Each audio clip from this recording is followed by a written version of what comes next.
Bismillahirrahmanirrahim. Elhamdülillah ve salatu ve selamu ala Resulillah amma ba'd. Assalamu alaikum wa rahmatullahi wa barakatuh. Hurmatlı Müslüman ağayın tuğanlar, ayırıkça hurmatlı aravandıq ağayınlar. Damılağız aytып ketkendey, bugünkü Cuma günü barımızga kut bolsun. Jaratkan Allah Taala bul gündün sebebinен жерге өзге бейпілдік, тыныштық, хидаят, берекетін арытпаған болсын. Дағы бір жылды артта қалтырып, жаңы жылға қадам басып, мына ушул жылдағы іш пландарыбыздың башына қойып, сіздердің берекелүү араван жергениздерге сіздер менен жолығып, жүз көрүшүп, баарлашып, маектешип, жума күнү менен куттукташып кетели деп келип отурабыз. Тагыраак айтканда, биз быйылкы жылдагы иш планыбыздын, иш аракеттерибиздин башталышын берекелүү болсун деп сиздерден баштап отурабыз. Билесиздер, биздин Кыргызстан мусулмандар дин башкармалыгы тарабынан жергебиздеги бүт дин кызматкерлерине айрыкча жума намазда имамдык кылуучу имамдарыбызга көмөк болсун, жардам болсун деп бир жылдык жума баянынын темаларын бекитип берет.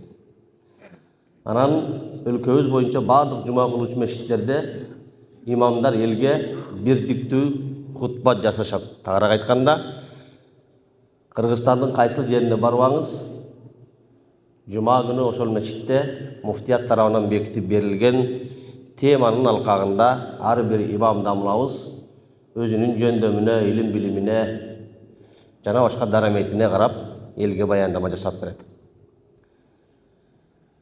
Мына ошол темалардын бүгүн сиздерге түш келгени, биз айта турган маселе берешендик, жоомарттык боюнча экен. Анын үстүнө бул теманын дагы Кудай туш кылып ылайыкташтыргандыгына таң калып отурдук жана дамыла көз. Сиздердин мешитиңиздер бүгүнтип жаңыдан, кайрадан кароодон, ремонттон өтүп, мынантип таптак бирнакай жап жаңы астыңыздарга килем төшөлүп, ушундай бир ыңгайлуулуктар жаралып турат экен. Албетте буга себепчи болгон өзүңүздөрдүн араңыздардагы берешен жигиттердин, жоомарт адамдардын себебинен болуп турат. Биз сөзүбүздү ошолорго рахмат жана ыраазычылык айтуу менен баштайлы. Аллах табарак ва таала Kur'an'da aytat, tabarrukan bolsun deb Kur'an ayatlarından başlaylı. Estağfirullah, meselü'llezine yunfikuna amwalahum fi sabilillahi kemeseli habbetin emmetet seb'a senabil fi kulli sumbiletin mi'atu habbe vallahu yudha'ifu limen yeşâ'u vallahu vasi'un alim. Sadakallahul azim. Ким Кудайдын жолунда, Кудай ыраазылыгы үчүн мунун соогун мен акыретте табайын. Ошол сооптун жырганын, рахатын акыретте көрөйүн деген ниет менен Кудай Таала ага ырыгылган мал мүлктөн инфак, садака кылып, ихсан кыла турган болсо деп ушундай адамдарды мисал кылып атат. Ошол адамдардын мисалы жанагы бир дан сыяктуу. Ар бир данды жерге жашырсаңыз, сиздер аравандыктар көп дыйканчылык кыласыздар, билесиздер. Ал жетөө болуп чыгып, анан жетөө болуп чыккан ар бир сабагында 100дөн дан салат. Тагыраак айтканда, бир эле данды жерге берсеңиз, кайра Алла Таала сизге аны 700 кылып кайтарып берет. Бул Кудайдын кудурети. Ошол бир данды 1000 лабораторияга салсаңыз дагы Аябай күчтүү химик болса деле аны экөө кыла албайт да. Мүмкүн эмес. Бирок Кудайдын кудурети ошол бир эле данды жерге сейип койсоңуз, ал 7 болуп өсүп чыгып, ар биринде, ар бир сабагында 100дөн дан берет дейт. Демек, Кудай жолунда инфак ихсан кылган, садака кылгандан адамдардыкы ушундай. Кудай жолунда деп 1 сом садака кылса, Кудай Таала ага эселетип соопторду ыйгарат деген маани чыгат. Аллаху юдаифу лиман яша. Ушинтип Алла Таала каалаган пенделерине кылган амалдардын ихласына жараша соопторун эселетип мол кылып берет. Аллах табарак ва таала ошол даргөйү кең алим зат dedi.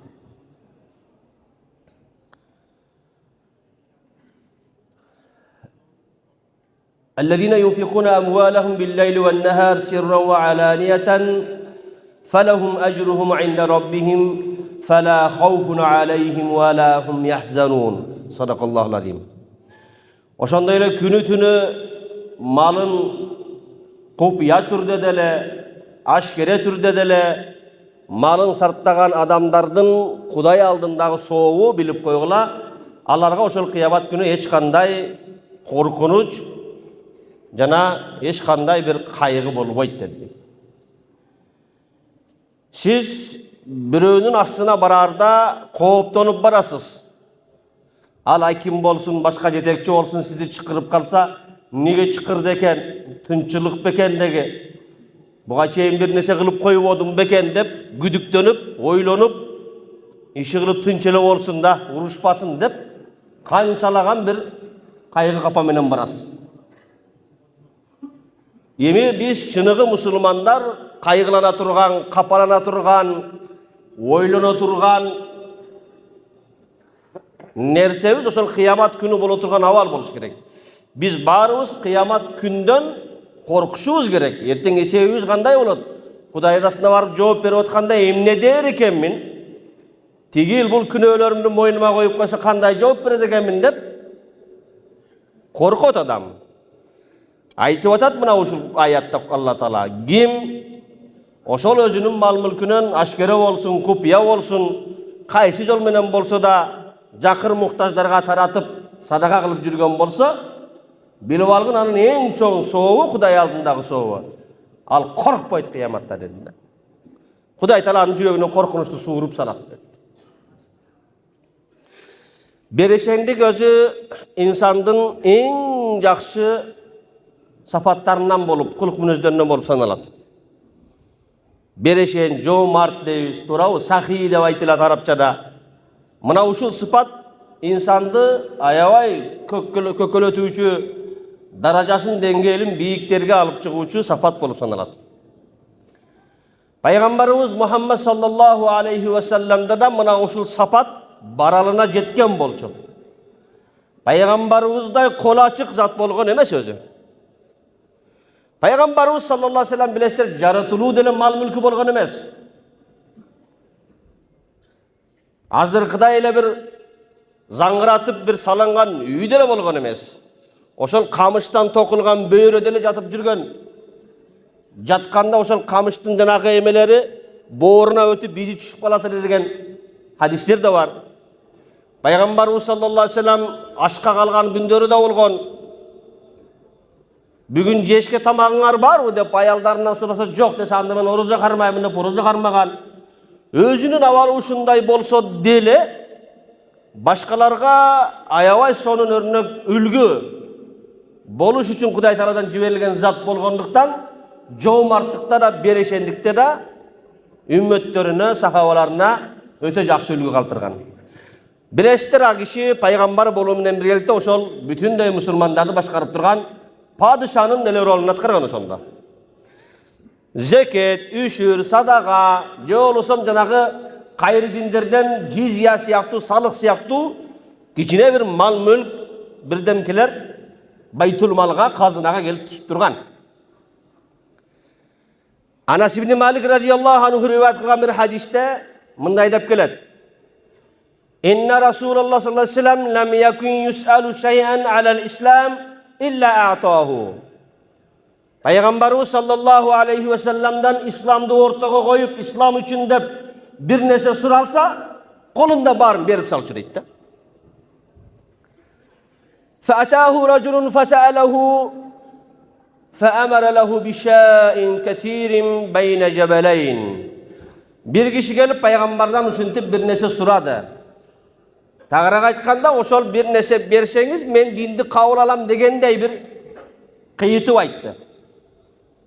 Anam Peygamber'e bereşen kişinin fazileti artıkçılıkları jönünde aytılgan. Hazreti Abdullah ibn Umar radıyallahu anhu rivayet kılan hadiste Peygamber sallallahu aleyhi ve sellem aytты. Ta'amus sahiyye şifa'un ve ta'amul bakhili da'un.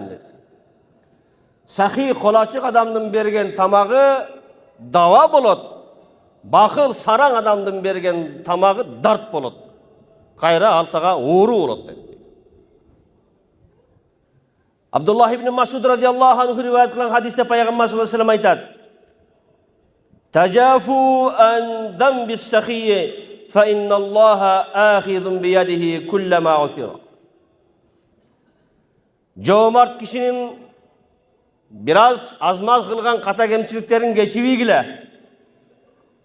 Bilesinger aranlarda kim cömert, kim bereşen ekendigin, kim kolu açık ekendigin deydi. Anıdan çamça kataşlıkların görsünger göz yumgula geçirgile. Sevi anday adamdı Kuday özü saktaydı deydi. Her bir müdürgende sözsüz Kuday Taala'nın jardamı gelip turat deydi. Oşonduktan Kuday jakşı görgen adamdı siler jaman görüp anın katası menen alek bolup aglar eken. Hazreti Ayşe inemiz radıyallahu anhu'dan rivayet kılan hadiste Peygamberimiz cömertlik menen saranlıkты mınday dep tamsil kılıp sıfatlagan. Cömertlik, bereşenlik бұл бейіштегі бір дарақ сияқты. Ал дарақтың шақтары бұл дүйнеге иіліп тұрады. Анан ким ошол шақтан қармаса, аны бейішке тартып барады деді. Ошондой эле сараңдық, бақылдық деле тозоқтағы бір дарақ сияқты. Анын да шақтары бұл дүйнеге асылып түшіп тұрады. Ал эми ким аны tutsa, қармаса, ал аны тозоққа тартып кетеді. Демек, сараңдықтан Құдай сақтасын. Sadakanından özü birok kupiyası, jaşıruğun bolgonu jakşı. Abdullah ibn Mas'ud radıyallahu anhu bunday dep aytkan. Sadakatı sirri tutfi'u gadabar Rabbi. Kupiya kılıngan sadaka Allah'tın qarın öçüret dedi. Allah'tın gazabın öçüret. Kupiya kılıngan sadakadır. Sahabalar mına uşun nesede ayavay hareket жасашкан. Tağrağı bergen sadakasın birö görüp kalbasın dep tünü sadaka bergenler köp bolgan alarda. Jolosum jakırlar uktap jatkан учурда bayqatpay koyununa koltuğuna janakı bere turgan sadakasın katıp ketken. Gebirler atayın közü sokur. Jakırlardı izdep жүрүp sadakasın bergen deydi. Biz mına uşuğa үйрөнүшүбүз керек өзү. Көп учурларда жанагы Кыргызда bir söz бар го, эшегинен токуму кымбат түшөт дегендей, бергенибиз аз эле нерсе, бирок жар салганыбыз ташты жарат да. Ой, молдоке, мен тиги мешитке bir палас салып койдум. Дуа кылбайсызбы, атымды атабайсызбы деп калабыз кээде. Эми Алла кабыл кылсын. Бирок айта турган маселе жашыруун болгону жакшы. Бирок ашкере бергенде bir нерсе ниет кылса болот. Рияны эмес, ошо билип калса эл мени туурайт, артымдан ээрчийт, мага окшоп эл да ошол кайрымдуулук жасап калсын деген ниетте болсо анда жакшы болот. Арада эл ичинде ушундай кадыр бартуу адамдар табылып калат, эл аны ээрчийт да эмне жасаса. Ошол элдин бир абийирдүү адамы болот. Анан ушинтип жасап коюп, келгиле жигиттер, келгиле, о эл журт, мына ушун мечитибизди оңдоп алалы. Мына менден мынча деп баштап өзү баштап койсо, калгандары анчалык суммада болбосо да, ушул аксакалыбыз, ушул адамыбыз берди, биз муну менен сыймыктанып жүрөбүз го деп, башка эл деле берсе, анан көп түкүрсөгөл болуп, жанагындай бир жакшы бир иш аягына чыгып калат. Ошондой ниетте болсо, анда кайрымдуулукту ашкере жасаган жакшы. Дават маселесин ниетинде.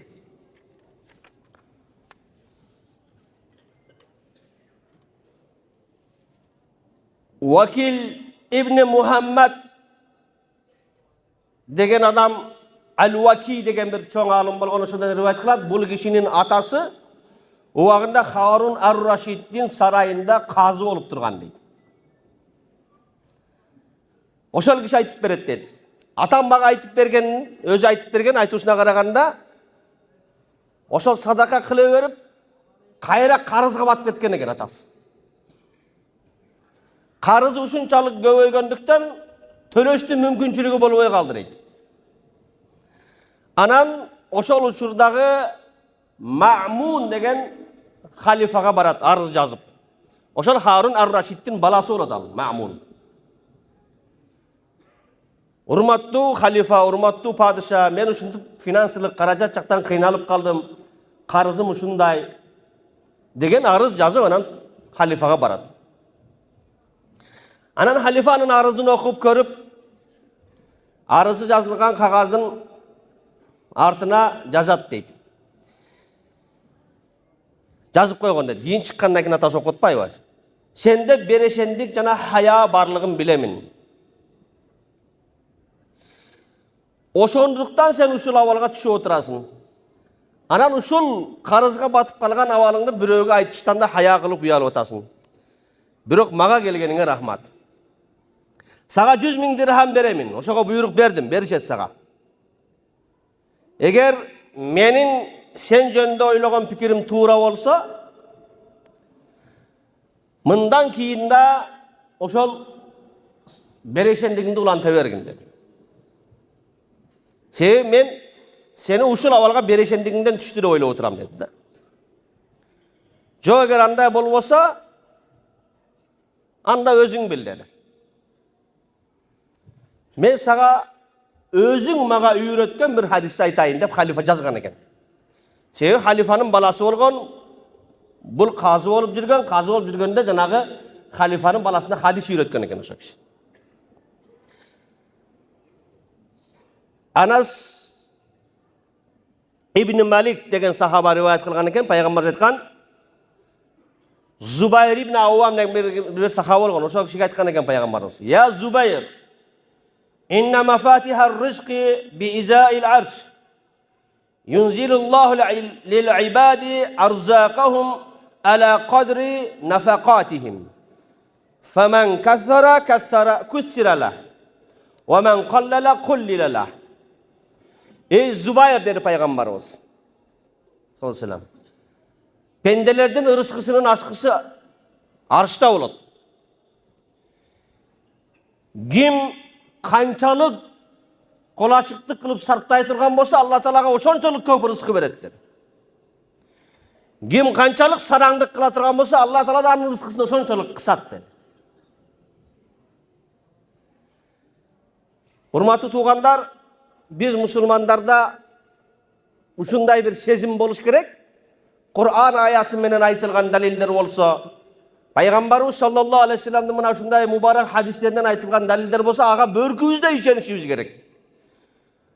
Bul fizik kinemege, cebir jaşoo mizamına tuğra gelmez. Bu moldake birden geledile aytı otat. Kantı öyle anaşı bere versen kantı köböysün. Azayatta degen bizdin akılımız oşonu takacaklat da. Özü bul düğüne sebepler düğünesi tuğanlar. Allah Taala bardıq nerseni sebepke baylap koygun. Oşol sebepler iki türlü olur. Birisi biz andayla turgan, biz görüp bile turgan sebepler. İkincisi olsa biz bilmey turgan sebepler. Misal için adamın ömrü uzun bolusu için ne kılış gerek dese, biz akıl menen, parasatımız menen dara oytabız, anın densoğluğu çın boluş gerek. Densoğluğu çın boluşu sport menen başıgış gerek. Janagınday arak, alkogol, tamekilerden özün arıltış gerek. Taza havadan jutuş gerek. Tamağın ılgap jeş gerek. Uşunday bir erejelerde aytıp janagı bizdin darıgerler aytkandagıday densoğlukka kam görse, al adamdın ömrü uzun belet dep buga işenebиз. Dagı bir söz var bizde musulmanlarda. Tuğandarga jakşılık kılsa ömür uzarat deydi. Aksakallardan, alımlardan bata alsan ömürün uzun bolat dese işengüz gelbeydi. Mına uşul tuğandarga jakşılık kılуу menen, jakşı adamlardan bata alуу menen ömürдүн uzak bolusu dagın bizge jaşırуу bolgon sebep menen. Buga da işenişimiz gerek. Kim sport menen maşıgıp densoğluğuna kapkoşa ömür uzunu bolusuna kançalık işensek, tuğandarga jakşılık kılуу menen da ömür oşonçalık uzarısına oşonçalık işenişimiz gerek. Sebep biz oşon üçün musulmanbız. Anın sыңarında mına ol ayatlarda, hadislerde aytılıp atkanday, maldır saptao menen Allah Taalaga bareke berүүsüne dagın börkübüz de işenişimiz gerek.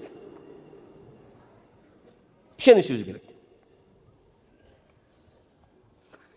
Eger Kuday Taala bergen oşondoy mal mülktü düýnöni özünün jayına koyup sarttap aşıkça emes meyli oşol şariat bekitip bergen zeketinüşürün berbesek anda janagı baydın balasının kepçini urdap kettim deydi. Şu bola öğretmeye adal dedim deydi de. Zarmın deydi, жылаң аяк жүрүп тажаганмын deydi. Бирок кийин анан чоң молда болду бул киши канча эме өтүрүп эмелер өттү башынан. Anam bildi bul kişinin akısı ekendigi. Biröөнүн akısın, biröөнүн buyumun jön-jödөн alıp algan. Uşuga ökünüp, kıjalat bolup жүрgөн eken bu kişi.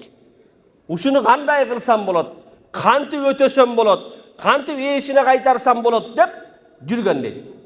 Anam bu kişinin akırkı ömrü Duşanbe'de ötken. Mürzösü de kavırı da Duşanbe'de. Uşul üyüne girip baratkanda kulağına bir tanış ün çağılat. Uğulat. Al ün kayırçının ünü bolçu deydi. Sadaka kılın dep jana üymöyi kıdırıp darvazalarda işleri kakkılap kayır sürüp жүрgөн tilemçi kayırçının ünü deydi. Bırak oşol ün maga tanış deydi da. Bir kança jol ukkandan keyin biröö çıkırıp suradım. Bul kim kayırçı desem, ya al özü bu yerlik emes dedi. Kayaktan bolat? Bukharadan bolat. Kantip kelip kalgan bul? Bilbeyim, uşu jakırçılıktın ayынан mı, kedeyçiliktin ayından kıynalıp uşu yaka kelip kalgan eken. Tüyü Bukharadan bolat. Çıkırgılaçı dep çıkıradınan. Çakırsa, süйлөшүп otursa, oşo janagı baydın balası eken da. Bayağı oşo uğurdap ketken kepiştin eşi şumala eken, şu kişi eken. Alda vakti jetip çoğoyganım uşul damıla menen Hindistan damıla menen kurdaş bolgondur. Ila varan ökö birin kuchakta anan bir sıyra giyim kılıp verdim deydi. Ton baru, kalpak baru başına butuna bayağında maası kölöşü menen bir sıyra giyim kılıp verip oşonda uğurda algan kepişime razı bolgun dep razılık suradım deydi. Kuday Taala meni oşodon da kişinin akısında da kalıp ketmesin dep uşun neseni dagın kayra tuş kılganına dagı bir mertebe sajda kılıp şükür ayttım deydi. Anan suradım deydi. Kantip bulak olga düşüp kaldınız. Sizler Buhara'nın en bay adamlarından elensizler go dedim deydi. Sizlerge baylığı jete turgan adam jok bolчу Buhara'da. Kantip mintip kayırçı olup kaldыңар dese. Al aytkan eken bizdi Kuday urdu. Oşo siz siyaktуу talabalar, siz siyaktуу ilim jolunda жүргөн baldardın oşol ahvalın bilbey biz köpkön ekenmiz dedi. Oşolorga jakşı bir ihsan kılıp koyuşka biz akılımız yetpeptir dedi. Oşonun ayından mına Allah Taala bizden oşol mal mülktü alıp koydu, eşlik göz kalmadı. Kayra minti bitken mingen kedey olup kaldık. Ar jerde kayırçılık kılıp жүрөздөр. Men bunu menen aytmakçımın. Demek berilgen mal mülktün de kadırına жетишибиz керек tuğanlar. Kaçandan beri musulmansın dese Al-Misak'tan beri musulmanmın dep aytabız go biz. Oşol Al-Misak ne? Allah Taala adam atan jaratkandan keyin belinden kıyamatка çeyin çıga turgan urpaktarın barın ajada sizden biz de bolgonbuz. Kamisli zurra red, kumurska da kılıp aldına jaynatıp koygon deydi. Anan oşolorga alastu bi rabbikum, sizlerden Rabbiңер men emesmin be? Qalu bela, ova, bizin Rabbimiz sensin de oşo yerde tan alganmız. Oşol yerde dagın hadislerde gelet, adam atabız bütün urpaktarına karasa bir de emes de. Jakşısı var, jamanı var, bayı var, kedeyi var, ağı var, karası var, soğu var, mayıp muncusu var, türdü tümen eme. Perzentlerinde oşon dil oturat. Ya Rabbi hal savvayta. Ey Parvardigar, uşulardı baravarlı kılıp koyuyorsun mu dedi. Dedele Алла Таала айтты: "Аратту ан ушкура." Мага шүгүр кылынуусун кааладым dedi Алла Таала. Тагыраак ошейде турган урпактардын ичинде жакшысы бар, жаманы бар болсо, жакшылар жамандарды көрүп, Кудай Таала мени жакшы кылып койгонуңа шүгүр, жаман кылгандан көрө десин. Дени соо 12 мүчө соо болгон адамдар майып мунжуларды көрүп, Кудай Таала мени да майып кылбай 12 мүчөмдү соо кылып койгонуңа, көзүмдү көрө турган, кулагымды уга турган, тилимди сүйлөй турган, бутумду баса турган, колумду кармай турган кылып койгонуңа шүгүр деп шүгүр кылсын үчүн dedi. Кичине колуна мал мүлк берилгендер, байлар, кедейлерди көрүп шүгүр кылсын. Алла Таала мени мыналарга окшоп жакыр итке минген кедей кылып койбой, бай кылып койгонума шүгүр деп шүгүр айтсын dedi. Жана башка. Анан алымдар айтат ушу хадистин немесинде. Ушунун тескериси да бар дейт да. Тескериси да бар. Мисалы үчүн, ошол жакырлар айтат дейт. Кедейлер айтат: "О Алла, мени жакыр кедей кылып койгонуңа шүгүр, байлык берип туруп, анын зекетин, үшүрүн, садакасын чыгаруу тафигini бербегенден көрө, байлык бербегениңе шүгүр деп шүгүр кылышат экен. О Алла, мени майып кылганыңа шүгүр, мына 12 мүчө соо болуп туруп сага кулчулук ибадат кылбай, көчөдө тиги эмедей жүргөндөн көрө, мен майып болгонума шүгүр деп алар да шүгүр кылат экен дейт.